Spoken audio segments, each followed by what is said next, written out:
Hello everyone and welcome to another FlashBlack anime review. Why is it a flashback? Because we're flashing back to an older, or not quite now series, and I am black. I'm also sorry about any noises you hear in the background. I'm at a friend's house. The lighting is far better than it is in my house, but that's beside the point, so that's that. At the point I wrote this review, I'd only just finished my Naruto review, but I was on Twitter at the time, and I found out my favorite group of anime reviewers, the D2 Brigade, or the Desu Death Brigade, was disbanded. And while it didn't quite bring me to tears, it definitely made me sad to people that inspired me to review anime disbanding. And especially since, because of them, I made a Twitter account, and through following them, I started meeting other people. And I'm not trying to sound sappy, and I probably don't, but it does affect me because it just changed my life in a way that I can't really begin to describe. And because of them, all four of them reviewed a certain anime, and this anime changed my life and the way I look at series, even how I write my own novels and my music tastes. And so this review goes out to them, as well as to everyone I've met on Twitter. So you're probably wondering what this anime means, why this anime means so much to me, why I watched this random anime at the advice of 4 random strangers that I've never met and barely even talked to on Twitter. What is this anime that has found impact on my life that I had to do it sooner than I expected? This series is Princess Tutu. And it is, in my opinion, one of the greatest series I have ever seen, ever created. Princess Tutu is a magical girl series created by Ikuko Ito, and I strongly recommend it. So, you're probably wondering what a series called Princess Tutu would be about. And if you guessed ballet, you would not be wrong. But while Princess Tutu focuses phenomenally on the titular princess, there's a tad bit of backstory that is important to itself. Within the story, there was a man. There was a man who died, and this man was Herr Drosselmeyer. And yes, I will assume that it's the same Drosselmeyer from the Nutcracker. It's very much Tchaikovsky ballet. Drosselmeyer was a writer, and had the ability to review his stories with music. But unfortunately, he perished because before his greatest masterpiece. This story was titled Prince and the Raven, which a strong and handsome prince defeated an evil and cunning raven. When Drosselmeyer died, the Prince and the Raven were fated to do battle for all eternity because the story wasn't finished. And so the Raven and the Prince escaped the confines of the book. The Prince shattered his own heart with a forbidden technique and sealed the Raven away. Now, fast forward some undisclosed number of years, and we focus on Akne, or Duck, as she's known in England, a young girl attending a private school studying ballet. Duck is clumsy, forgetful, scatterbrained, and overall is often expected for her namesake bird.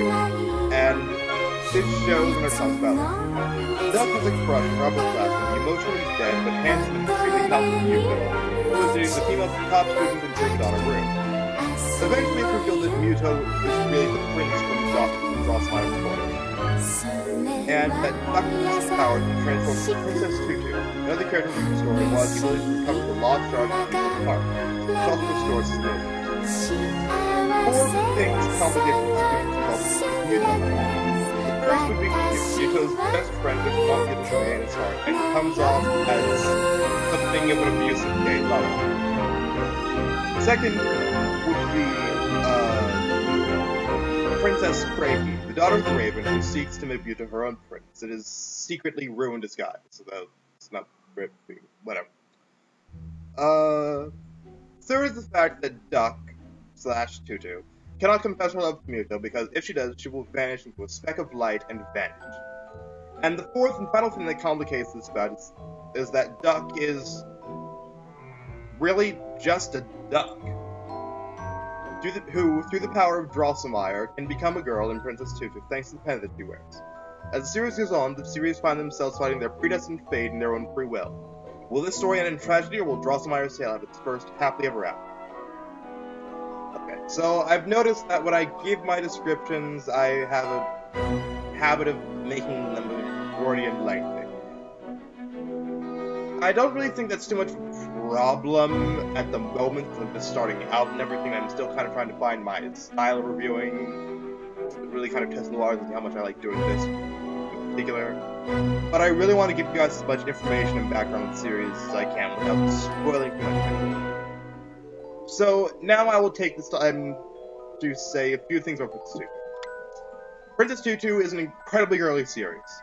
There is very little physical combat involved, and most of the series focuses on ballet. Prepare yourself for it. On to the actual review. Visually, Tutu is... I really don't even know. The series incorporates a lot of shades and pastels in all the right places, and for a shoujo series, it can get pretty dark. And the animators really aren't afraid to do that. At the same time, though, it's very bright and very colorful, especially in the earlier parts of the series, or when there's really no action taking place. When the characters move in this series, their movements really seem to flow far better than anything I've ever seen. And I believe that's largely in part because the series focuses on ballet. In a series like this, the characters in their movies really can't be written and stiff because it uses ballet so predominantly. That being said, however, the character designs are rather simplistic. This isn't too much of a bad thing, though, since it doesn't set off the point of the anime.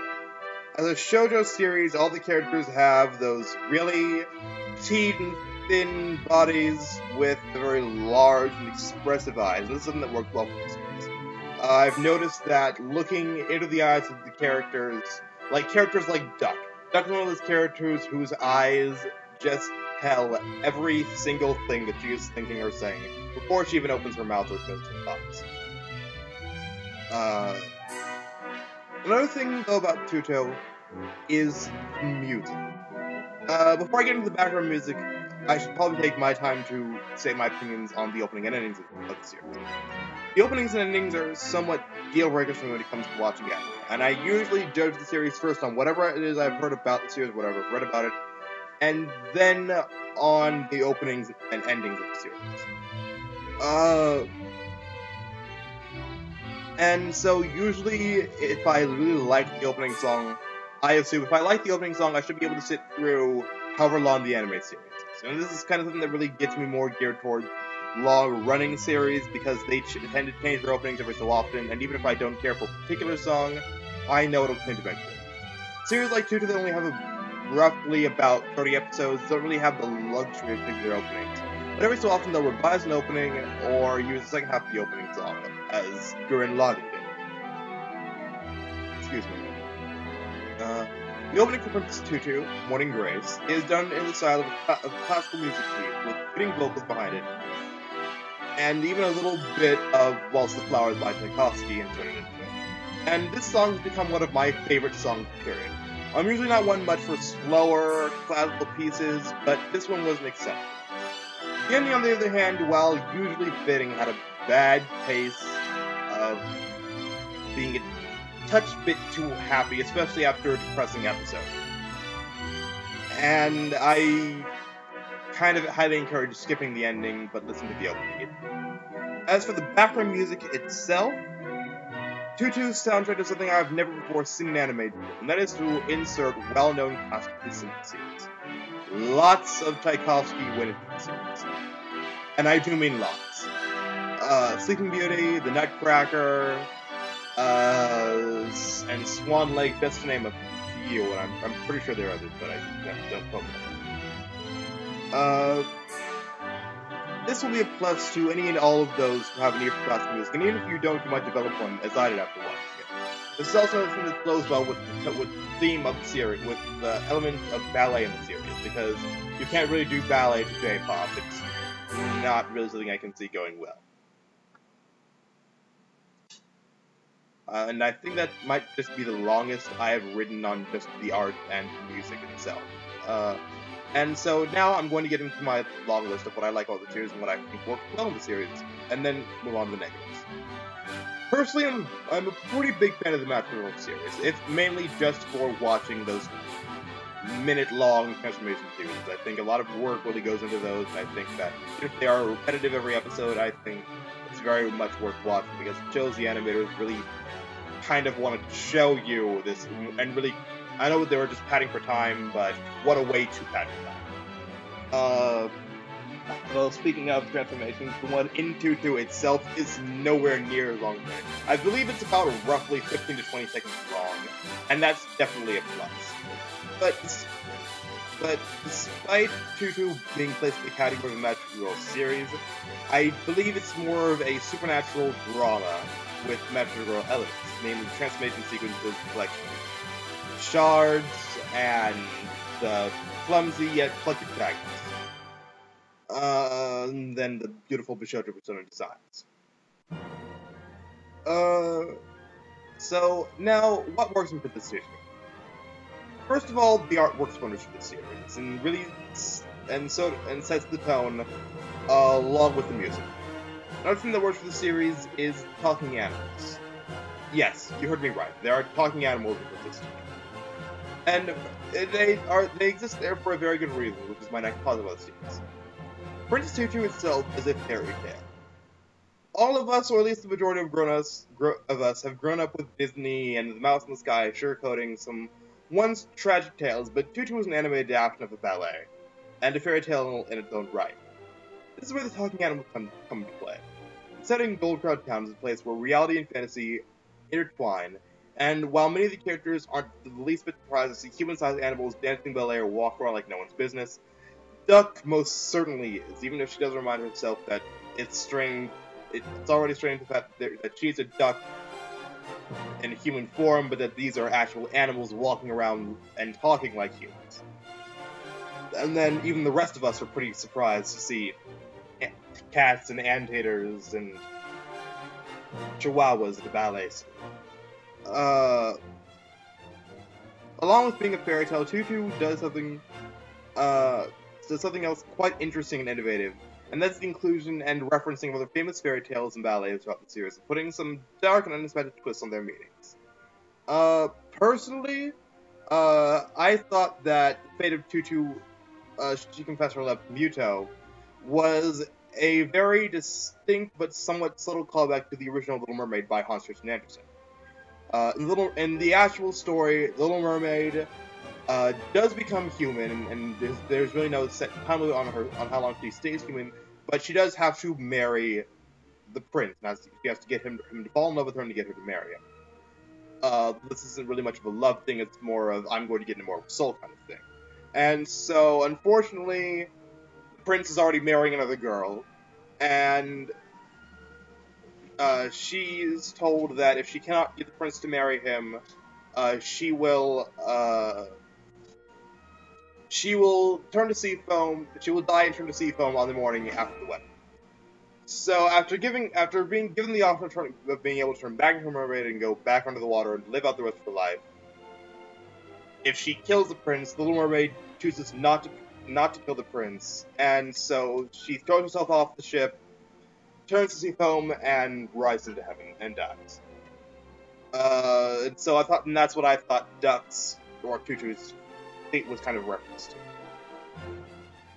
Another great thing about the series is it's four, and I do stress four, main characters: Duck, Rue, Muto, and Fakir. And then there's Drossmeyer, who's kind of an added bonus, who just kind of lurks around the background of the series.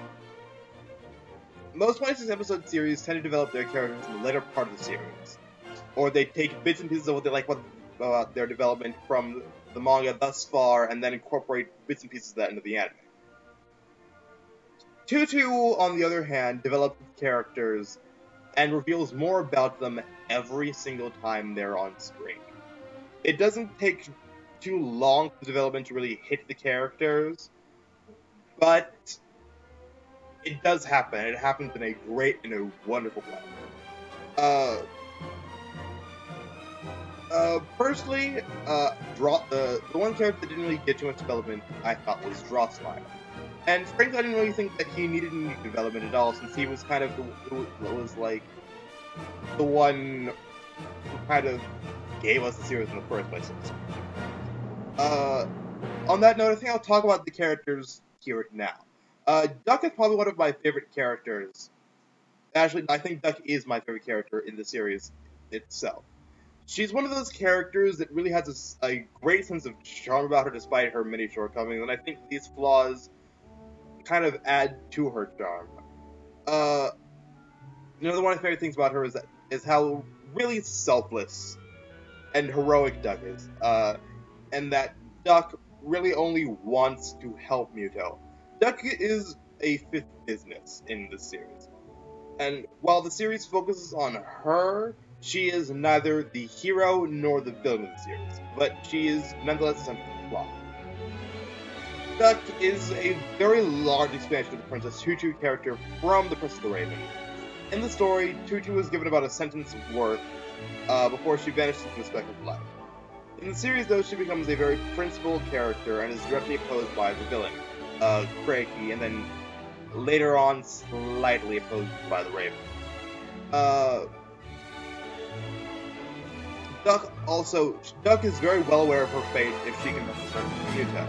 And while she does muse and kind of squeal at the hope of him falling in love with her, it quickly takes a very big backseat to the job of recovering all of his heart shards. I also thought that later on in the series, she showed a very genuine love for Muto when everything was said and done. Another great character I thought was the other two, Rue and Fakir, were also great characters. And both of them start off as, I kind of want to say opposite, but similar roles. Both Rue and Muto know that both Rue and Fakir know that Muto is a prince from the story, but both are determined, and neither one of them wants him to regain his heart at the start of the series. And the two of them both take their own measures in kind of keeping Muto same as he should be. I'm gonna take these off. But while Fakir is extremely opposed, and while both of them are extremely opposed to Princess Tutu getting his heart back, the two take very different approaches in dealing with the Tutu issue. Rue becomes Princess Craigie, and that's really not much of a spoiler, because if you've seen Princess Craigie and you've seen Rue, you're like, yeah, that's the same person, just an elaborate ballet costume. Rue becomes Craigie, and begins trying to steal the heart shards from Muto, while Fakir dons the role of the knight, and takes a very large antagonistic role against Tutu until like the midway point of the first half of the series. And I thought Rue's character development was very, very real, because she starts off as just a girl, and one of the main things about Rue's main desire was that she just wanted everything to stay the same, and that she really did want Muto to love her. And I thought that a lot of anime series tend to give focus on love, and for the most part, especially in like those teen kind of slice-of-life romance stories, I don't really get the feeling that a lot of them can really comprehend what love is at like a high school age. I'm not really quite sure how old the characters are, but Rue's desire just for Muto to love her, and I thought that was a very deep and a very mature route for the series to go in for her main desire. And I thought that her character development really was very real, and that she just wanted everything to stay the same, and the measures she kind of was forced to take in wanting to keep them the same. And then finally there's the character of Muto. Muto is one of those emotionless characters, and I love emotionless characters to death. And we not only have to thank Rei Ayanami from Hideki Anno's Evangelion series for giving us these type of emotional characters, because I think before Rei, not really a lot of them really existed, but Rei kind of created a trend of characters based off of her, and while Muto isn't directly based off of her, he does have that emotionless person aspect. the reason I love emotionless characters is because emotionless characters are never created for the sole purpose of them not having emotions, or never gaining them. Emotionless characters exist because it provides them with something of a flaw. They cannot understand and grasp emotions, and as they go through a series, they begin developing emotions. Muto's emotions were taken away from him by magic, perhaps, and so he goes through like very early series, listening only to what Fakir and Ru tell him to do. Muto is a very submissive person, but one of the very few types of emotion or anything that Muto displays of his own free will is his desire to save people. And Muto is extremely selfless when it comes to saving others' lives. Like in the very first episode, he risks his life for a baby bird.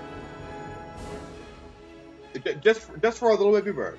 Not a whole lot of people would actually do this, but Muto, without anyone else telling him to, just of his own free will and his own decision, I'm going to save that little bird, even if I'm going to die, falling out of a window.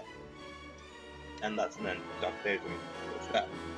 And while Duck does return many of Muto's heart shards to him, and she does return the heart shards to him, Tutu, the series itself raises the question of whether or not it's a good thing to have emotions, and I don't think they really touched on as well as they really could have, because they had really one kind of episode really devoted to this, and this was like the 7th episode.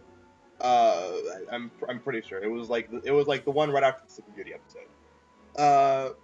And so I really have to commend Tutu for really raising that issue, and whether or not it's better to not have emotions, be emotionally dead, and not be able to feel anything, but just be kind of content with everything, and do as everyone else tells you to do, or to feel all the shitty crap that comes at you in life, being able to fear things like bitterness, jealousy, hatred,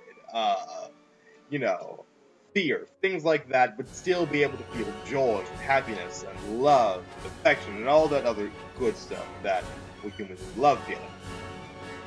And so that was an extremely wonderful plus for the series, and a plus to Muto as well, because he did gain his emotions, and when he does start displaying more of his emotions in the second half of the series,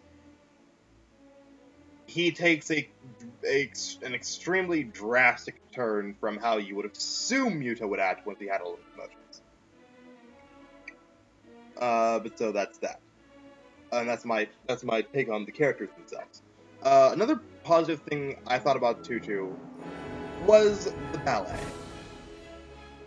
And I don't know why this is such a plus for me, because I've personally haven't really been a big fan of ballet. Like, I've known it exists, and I know that it takes a lot of hard work, but I kind of followed the mindset of a lot of boys, a lot of men, in that, ballet is really something that only girls do, and only really kind of effeminate or feminine girly men take or study ballet, but ballet is a dance. It's very elegant, very beautiful, very expressive dance.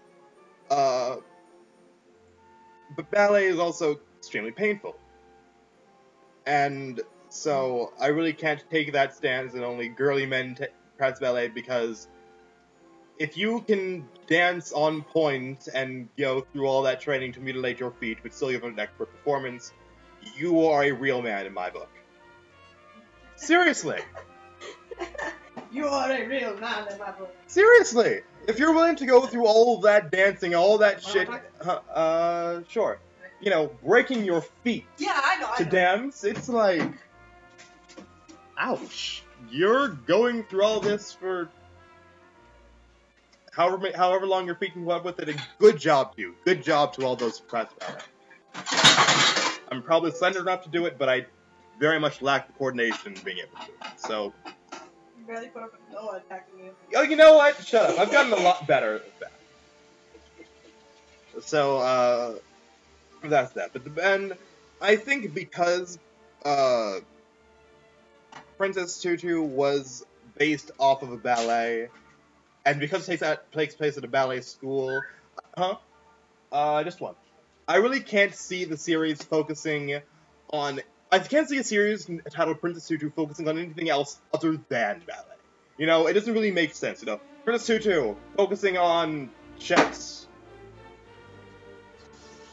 or horseback riding, or you know, it's like the ballet aspect of the series is very well incorporated, and it really kind of hit you like a ton of bricks because Princess Tutu doesn't have a macro series where it's like, oh, and the power of the moon, Crescent B, or Aqua Rhapsody or anything. No, it's Tutu does the dance and dances all the problems away of the other people and recovers with the Tartars to it.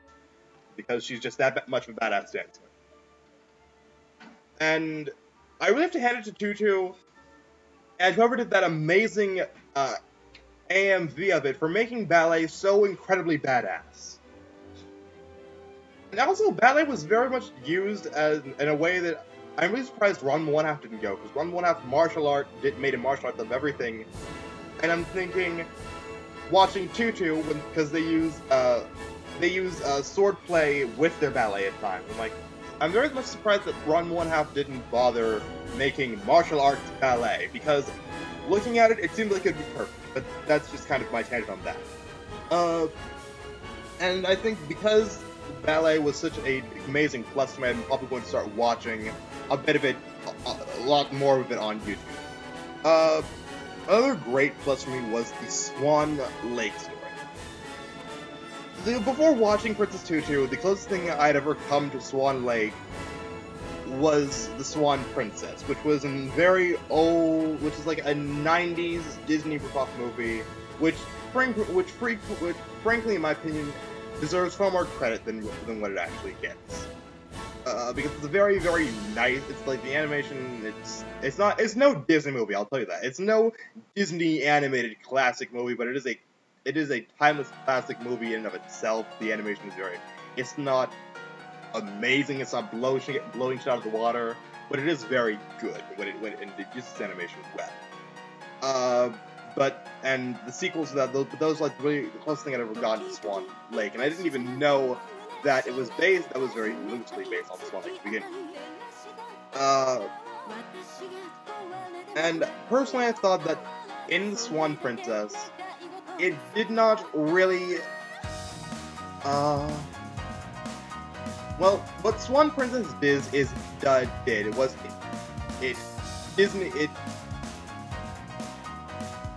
it sugarcoated Swan Lake, basically. It did what Disney does to its fairy tales, and it Disneyfied them.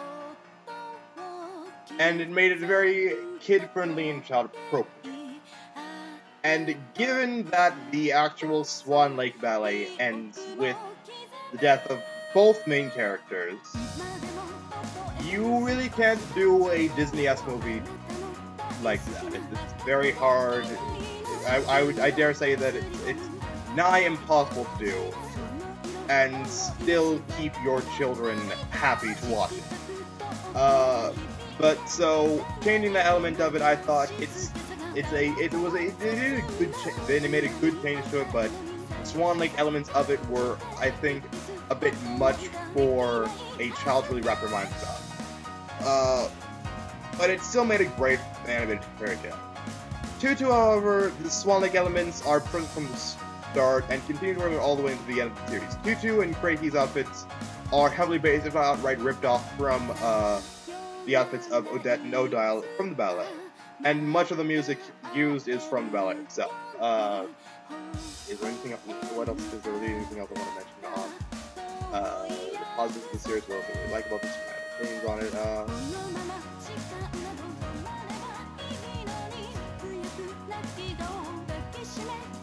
Kind of trying to think. Another thing I really thought that Tutu did well, generally for the most part, was the kind of the comedy series used. Not all of the comedy was comedic gold. It was some of it was quite sadistic, actually, when it came from Duck's friends. But the humor in Princess Tutu was used, frankly, pretty well. A lot of it coming from Duck herself. Duck is often at the butt of a lot of humor in this series. So that was that. Another thing I thought Tutu did well was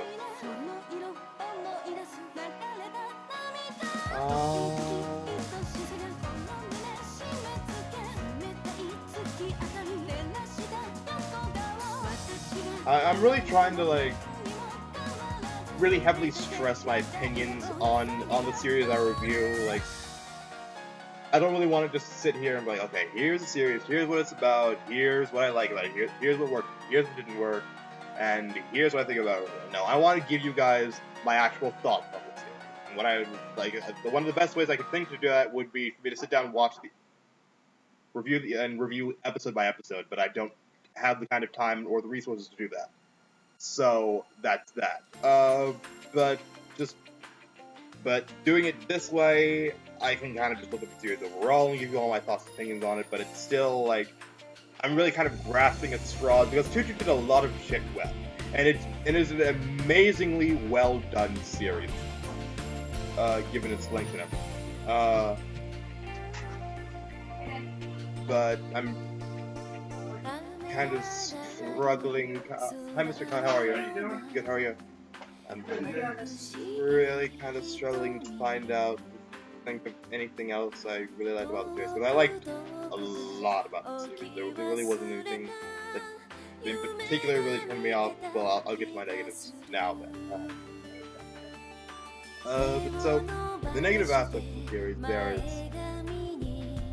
Duck's friends, PK and Lily, and they do not work at all for the series. Well, PK is really kind of the only one that works. If you want to give your main character like this a friend, don't give them sadistic friends. It doesn't work well. Not for this kind of a series. The humor in it comes off as very, very much contrived and very mean and sadistic at the expense of our protagonist. It generally didn't flow.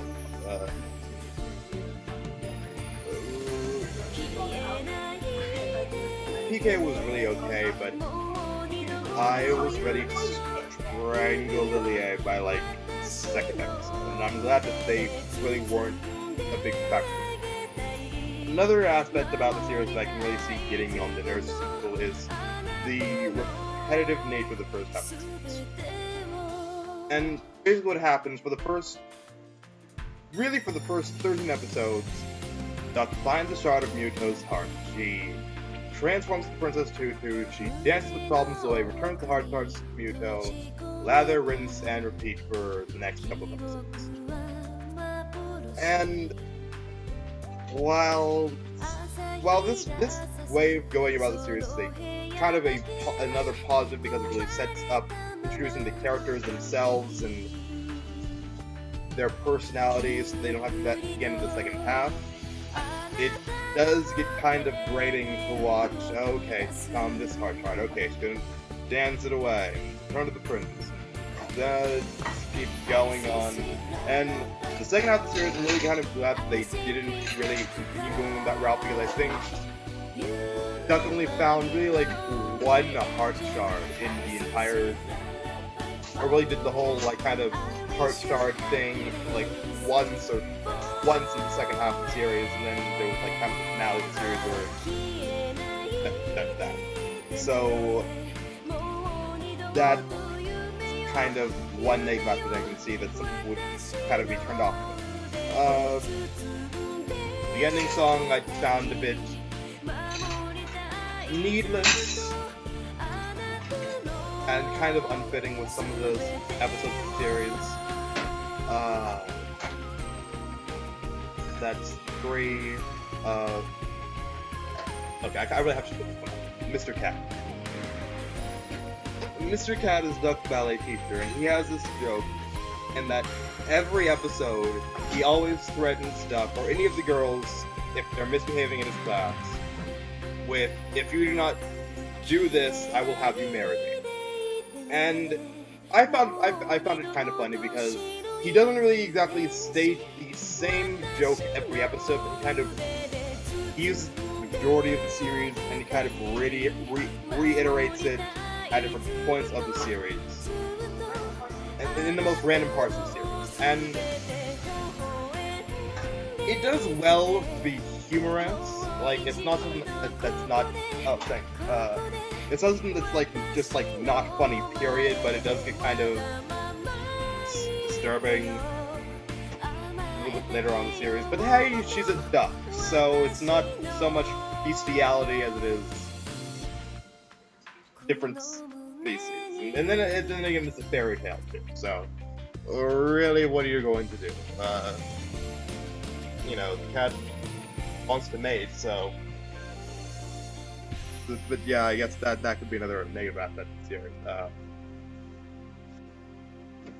Another thing I kind of have to say about the series, and I found asked my friend Rose, based on what she saw, which was really only like the first 2 episodes of the series, what she thought was a negative of the series. And she said that the series tended to move a tad, just a touch bit too slow. But then the series really does pick up in like the later, like even like this in like the very middle of the first season, like with the introduction of Princess Frey, the series really does start to pick up and it keeps going and going. There are a few kind of dips and downs in the action, but on the overall, it still really keeps you gripping, keeps you on the edge of your seat for the most part. But rewatching it does seem really kind of slow, and you're just kind of waiting. Okay, hurry up, kind of get to like the main point of this. But then again, they do all that padding for development, so it's not really so much negative as something that could have really been done in something of a different way. Like if you want to pad the series for character development, it's a good thing, but kind of padded which could better. But overall, those are really the only flaws I actually found in the series. So that's that. And now I realize that a lot of men watching this review will probably laugh off looking at only girls can get enjoyment out of it, but that is definitely wrong. Real men watch Princess Tutu, and I will save that for the day I die. And here's kind of your test to see if you can watch it. If you are over the age of 15, and you can still watch The Little Mermaid, Aladdin, Beauty and the Beast, and any of those old Disney fairy tale movies with pride, as I can, I'm 20 years old, then you can definitely sit through 27 of the movies. It is a very gripping tale, and it will keep you on the edge of your seat until the end. Come like really the middle of the first half of the first season. Princess Tutu is really it's very hard to. It kind of masks it a bit well if you just marathon it, but there are 2 seasons for Tutu. The first season is the first 15 episodes, and that's Chapter of Egg, which, as I said, does the repetitive Master Girl type formula, duck finds part shards, dances with the way, resources Pluto, blah blah. And it kind of sets stage and introduces the characters and kind of the plot line and how the season's going to work. And that's Chapter of Egg. The second half is the last 13 episodes like 14 through 26, and that's Chapter of Pleasure. And that is where all real action goes and more better character development goes. So that's that. So like come episode 7 or 6 of Chapter of Egg of the first season or series, that's where like it really starts to pick up. It slows down a bit for like somewhat of the first episode of the second season, but it picks up extremely quickly right after that. Like I said, it starts off a bit slow, but it keeps going and going and going without really letting up too much, pulling off twists and turns that I didn't really think possible for any series. This series, it really is one of those series you can sit down with like anyone of any age and show them, including small children. There's barely any fan service in the series, which, yes, it's very shocking for anime not to use fan service, because we all know that all anime is Nutty Tentacles galore. But generally, I think shoujo series tend to shy away from fan service, simply because they're marketing it towards girls, and if they're going to have any female service, it's going to be man service. But overall, this series is quite Disney-esque in the way that I think a lot of us would like to see Disney. Dark, but positive and lighthearted, thought-provoking, but enjoyable without being needlessly preachy about the powers of love, friendship, and what have you. Which Princess Tutu does do. They do preach about love and friendship, but not too much. Not like Yu-Gi-Oh! Does, or like Naruto does, where it's just like non-stop, oh, friendship. Not like that. However, those expecting a classic fairy tale, and no, I'm not even going to say that because I'll be spoiling it. I am going to give Princess Tutu a 10 out of 10 for being practically perfect in every way. And even the flaws that it does have don't exactly distract from the series itself. This has been a FlashBlack official anime review, and a tribute to the D2 Brigade and everyone else I've met on Twitter. Thank you for really putting up with me, and I hope you'll join me next Friday and later in the future for more reviews.